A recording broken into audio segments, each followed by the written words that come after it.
बहुत सारी हिंदी फिल्में देखकर ये महसूस होता है कि संस्कृत के बहुत से नामानूस अल्फाज उसमें शामिल किए जा रहे हैं।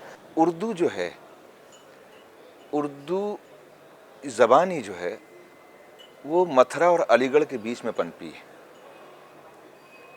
जब तुर्क आए और उस वक्त जो है वो अरबी फ़ारसी से एक आम आदमी की ज़बान को खड़ा किया गया। एक आम आदमी की ज़बान होनी चाहिए जो कि जिसको सब समझ सकें, और इसीलिए ये ज़बान जो है अंग्रेज़ों ने अपनी अंग्रेज़ी के अलावा उर्दू ज़बान को जो है कोर्ट की ज़बान रखा। और इस ज़बान में एक ड्रामा भी है। क्यों है कि इस ज़बान ने फ़ारसी के लफ्ज़ लिए, इस ज़बान ने अंग्रेज़ी के लफ्ज़ लिए, तो संस्कृत के लफ्ज़ संस्कृत, फ़ारसी, अरबी, तो उससे मिला जुला कर ये एक उर्दू को बनाया गया। इसलिए उर्दू के मायने भी यही हैं। आप हिंदी और उर्दू में कोई फ़र्क नहीं समझते? फ़र्क है। आपने खुद ही बताया कि जैसे हिंदी जो है मोर संस्कृताइज है। हिंदी उन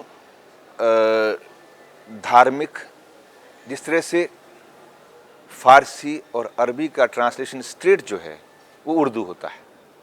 अगर आपको करना है, आपकी लिपि जो है, आपके जो हाँ डायलेक्ट नाले लिखाई की जो एक वो है वो जो है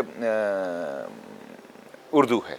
इसी तरह संस्कृत को जब ट्रांसलेट करना होता है तो उसको सीधे हिंदी में ले आते हैं, तो उसमें ज़्यादा पुट संस्कृत का शब्दों का होता है, और जब हिंदुस्तानी में जाते हैं तो उसमें ज़्यादा जो है वो उर्दू के अल्फाज जो हैं और जो सेंटेंस हैं वो ज़्यादा फॉर्म में होते हैं। भारत में किसका मुस्तकबिल रोशन है, किस ज़ुबान का? भारत में शुरू से ही वो ज़बान जो आम आदमियों की ज़बान हो, वो ज़बान जो बोल चाल की भाषा हो, वो ज़बान जो बोल चाल में क्लिष्ट ना हो। अब मैंने क्लिष्ट कहा तो तकलीफ सी हो गई, और ये क्लिष्ट ज़बान जो है हिंदुस्तान में भी कोई नहीं समझेगा।